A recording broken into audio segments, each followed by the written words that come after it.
Savage, who have just come off stage more or less, right? Yeah, I can. We're just off. And how was it? Brilliant, absolutely great. Loved it. Every moment of it. It was a bit wet at the start, but it sort of dried up. I think it was the luck of the Irish. The sunshine came out to shine on our Irish little faces. So, you know, it was good. And you, as an Irishman, are quite used to this. Well, yeah. I mean, Ireland is definitely a lot more rainy than Belgium. We have a lot of rain. Even our greatest summer days is filled with rain. So we have a lot of rain in Ireland. That's why it's so green and so beautiful. So you, of course, Sweet Savage is a quite legendary band that's gone on for Ever. How many years now? Can I say that? Go for it. 79? 79 was the start of it, yeah. Yeah. 79 long years. You all look really good for 79 years of loyal service. Phil is actually 73, but he smokes e-cigarettes, so it keeps him kind of young. Yeah. You look really healthy, actually. Are you athletic or sporty? Yes, very. Yeah. What do you do? I just run, cycle, gym, anything at all. Yeah. Watch what I eat, watch what I drink. Right. Was it always that way? No. I think as you get older, you have to.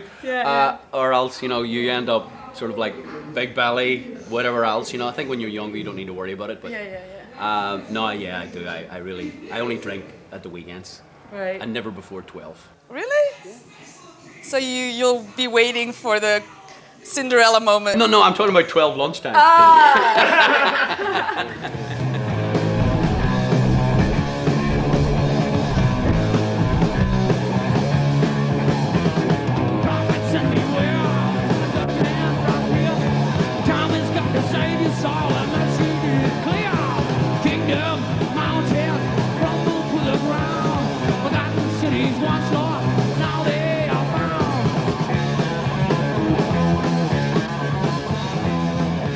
So, of course, as we said, Sweet Savage has been around for, let me count, 38 years? 38 years, yeah. Right. I was 2 when I formed the band. Why are you laughing? The first toddler metal band. That's what we started as, the first toddler metal band. Yeah. And Vivian Campbell was part of the band. Did you guys form it together? Vivian and I formed it together, yeah. Right. Way back then. Yeah. We were actually at school. Our first gig actually was in the school playground. Really? Yeah. Our first gig, Viv was actually wearing his school uniform, and he wasn't even an impression of Angus Young. He was just wearing his school uniform, and that was our first ever gig. When Viv left the band, I mean, he was given a golden opportunity. I mean, if Dio had been looking at a bass player and they'd asked me, I would have went. You know, I mean, why wouldn't you? You know, all of a sudden you're a wee band from Ireland, and then all of a sudden you're going to Los Angeles. You know, why wouldn't you go? So. And we're all still great friends. Viv and I are best of friends. You know, that's the way it is.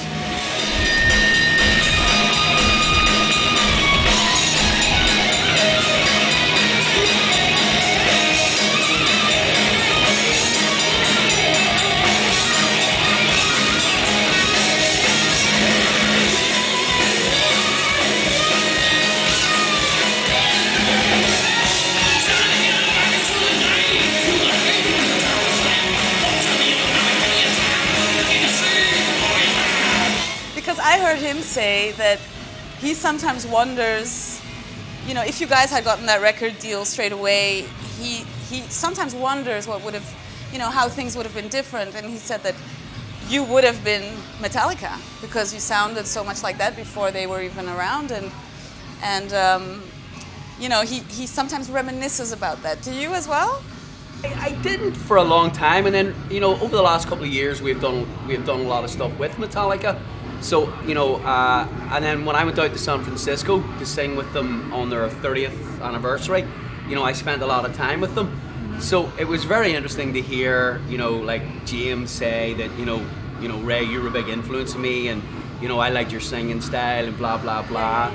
And as I announced on stage, when I was that time in San Francisco, we played a song today called Eye of the Storm. And Kirk Hammett actually started playing it, and he said, you know, this is the greatest heavy metal song ever written. So, you know, it's you kind of think, you know, what would have been, you know, what could have been, but you know, rock and roll doesn't know anyone 11. You know, that's the way it is. You know, that's just the way it is. I mean, you don't dwell on it, or else you would beat yourself up. So there's no point in dwelling on it. it is what it is. Well, you clearly don't. You're you have a very happy-go-lucky aura sort of thing. We all play music, and it's great to come away and do these festivals, all over the world. Touch wood, touch my wooden head and your wooden chair. I mean, we have a very nice life, and it's great. So it keeps us young. But it would be nice to have millions and millions of pounds and have a Ferrari and a mansion on the hill. But that's the way it goes.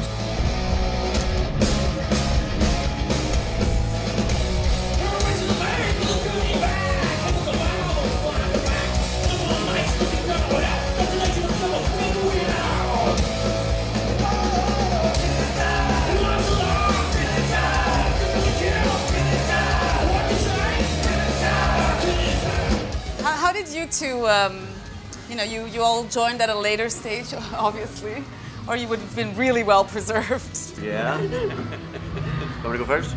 Do you know how that went? How did that come about? How did that happen? I got a call from a guitar player that I know who has been working with the band from early 90s. Yeah, actually, sorry to interrupt Marty here. We're normally a four-piece, and Simon McBride, who is, also Marty plays in Simon's band, he's undoubtedly one of the greatest guitar players in the world, and I'm not just saying that, he really, really is. So it was actually Simon that recommended Marty. He said, you got to get this guy's awesome. So sorry, Marty, you take over. Okay.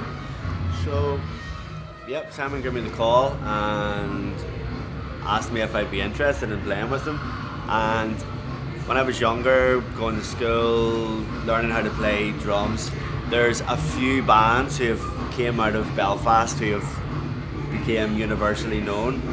And at the time, I knew that Sweet Savage had a song covered by Metallica on Garage Incorporated, which we all listened to in school, and these guys are from here, that's fucking amazing, excuse my F word. So once I got the call to see if I could audition, of course, I learned the songs, so I went to the audition. Okay, this is great. I met Ray, he gave me the CD. I learned the songs a couple of days, made charts and everything. I went, okay, done the audition. So afterwards, Ray said, okay, that was great. Are you busy next weekend? I said, I don't think so. I think it's all good. He said, okay. How long would it take you to learn all of the stuff without reading the music? I said, I don't know, maybe 2-3 days. He says, okay, would you like to support Iron Maiden next weekend? I said, I can't say no to this opportunity. So it was a fun week. A baptism of fire. A baptism of fire. Just listening to the songs, reading the music. So that was my introduction to the band. And First gig was to 16,000 people. Yeah. Sold out show in Dublin. Yeah. And then the next gig was Sonosphere to 160,000 people. Yeah. So it was. But he is an amazing. I am blessed and very lucky to have two guys that have come from Northern Ireland that are just spectacular musicians. I mean, Sweet Savage has been very, very lucky because we have always had brilliant musicians. I would actually say I'm the weakest link as regarding playing wise. Marty's world-class drummer, Phil's a world-class guitar player. We've had Vivian Campbell and I started the band, Simon McBride, they're all world-class musicians, so I've been very, very, very fortunate, and so they make the job easy.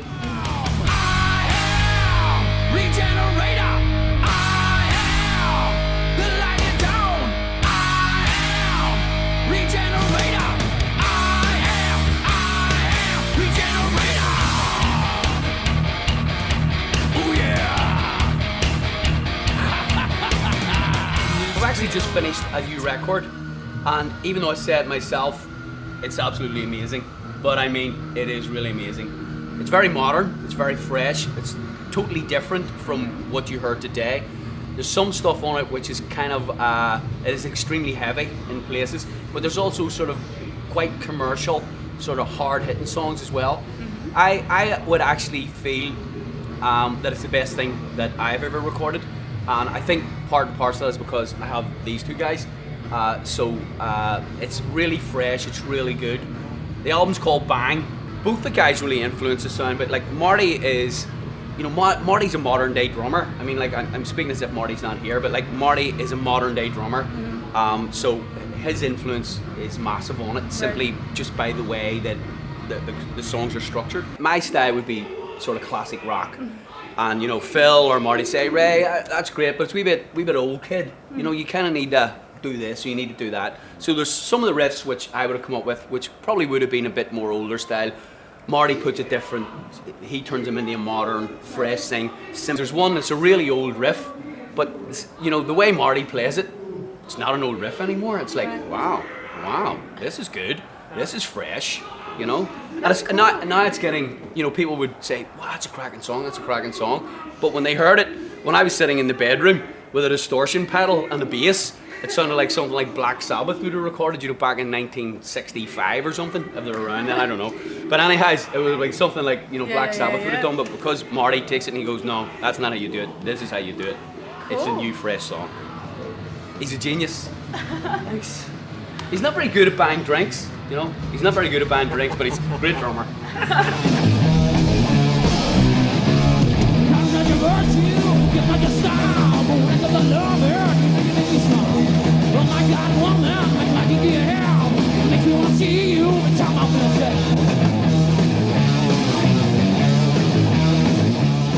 I wonder how you look back on those hair metal 80s days. With embarrassment. Really? Oh, come on, man. Okay, you want to see that? You want to see some of the pictures? Some of the pictures are just hilarious. You know, with when you went to the girls' store, you know, to buy the black spandex trousers.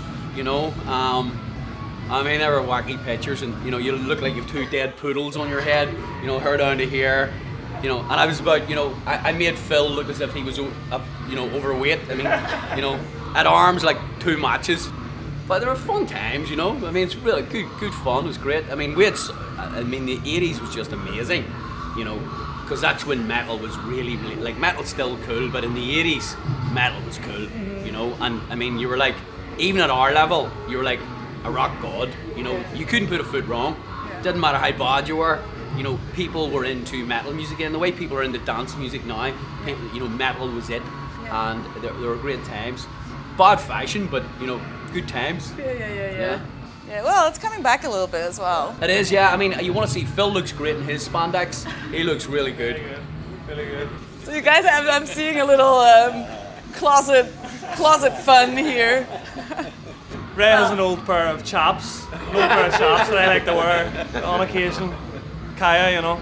You share your chaps with each other. That's a good sign. Well, the cool thing is that you always have that very big smile, so you've always had it over the years. Absolutely. Yeah. I mean, love it. You know, we love it. I mean, music's brilliant. You know, it's great. I mean, we've all made loads of friends all over the world, all through music. No matter where, anywhere at all we ever want to go for a holiday or go for a weekend, you always give somebody a call who you've met over the years through music. I mean, you know, you know, music is just so wonderful. Music and sport is so wonderful. You know, I'm big push. You know, get your kids to play music, get them to play guitars, drums, piano, whatever. Because music is such a leveler, and it's such a great opportunity to meet other people from other walks of life. You know, it doesn't matter who you are or what you do.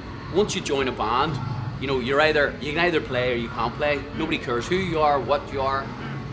So, you know, music always puts a smile on my face. You know, it really does.